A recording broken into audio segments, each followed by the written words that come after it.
বিসমিল্লাহির রহমানির রহিম। আসসালামু আলাইকুম। রান্না শুরু করে দিয়েছি, অলমোস্ট ভাত রান্না ডান। এখন আম ডাল রান্না করব আর রান্না করব ফ্যাপসা আলু দিয়ে। বাই দ্য ওয়ে, আমি মাহমুদা খানম, মাহমুদা ডায়েরি থেকে সবাইকে স্বাগত। ফ্যাপসা রান্নার জন্য চুলায় একটা ফ্রাই প্যান বসিয়ে দিয়েছি, দিয়ে দিচ্ছি তেল আর দিয়ে দিচ্ছি পেঁয়াজ।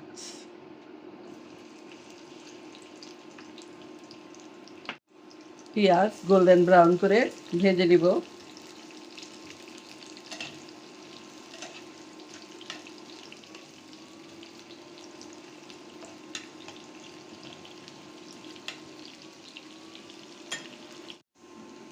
পেঁয়াজ অলমোস্ট ভাজা হয়ে গিয়েছে।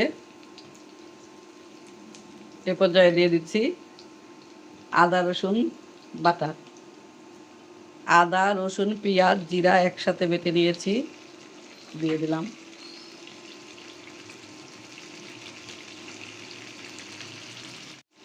দিয়ে দিচ্ছি হলুদের গুঁড়া, মরিচের গুঁড়া, ধনিয়ার গুঁড়া আর স্বাদ মতো লবণ।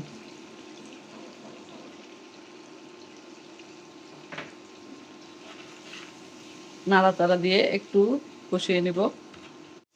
মশলা কিছুক্ষণ কষিয়ে নিলাম। দিয়ে দিচ্ছি সামান্য গরম মশলা, দিয়ে দিচ্ছি কেটে রাখা ফ্যাপসাগুলো। ফ্যাপসা পানিতে সিদ্ধ করে কেটে পরিষ্কার করে ধুয়ে নিয়েছি। কষানোর জন্য দিয়ে দিচ্ছি সামান্য পানি।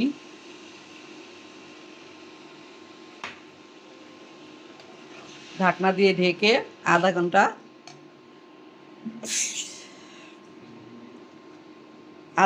রান্না করব। ফ্যাপসা পানি দেওয়ার পর আধা ঘন্টা কষিয়ে নিলাম। এই পর্যায়ে দিয়ে দিচ্ছি আলু। নেড়ে চেড়ে আরও 10 মিনিটের জন্য ঢাকনা দিয়ে রেখে দেব।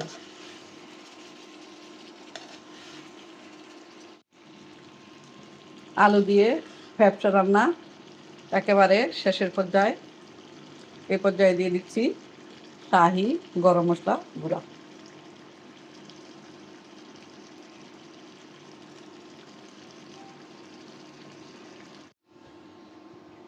ফ্যাপসা রান্না অলমোস্ট ডান। সার্ভিং বলে নিয়ে নিয়েছি।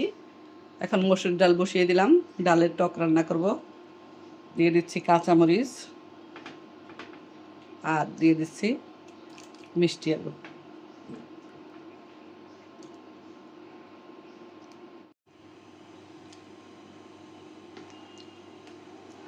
মিষ্টি আলু, আম আর মসুর ডাল দিয়ে টক ডাল রান্না করলাম।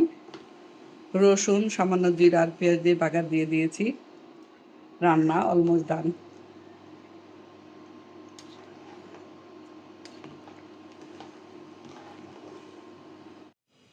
এখন অন্য একটা হাঁড়িতে ট্রান্সফার করব। সবাই ভালো থাকবেন, সুস্থ থাকবেন। ফিরে আসব নতুন কোনো রেসিপি নিয়ে। আল্লাহ হাফেজ। আসসালামু আলাইকুম।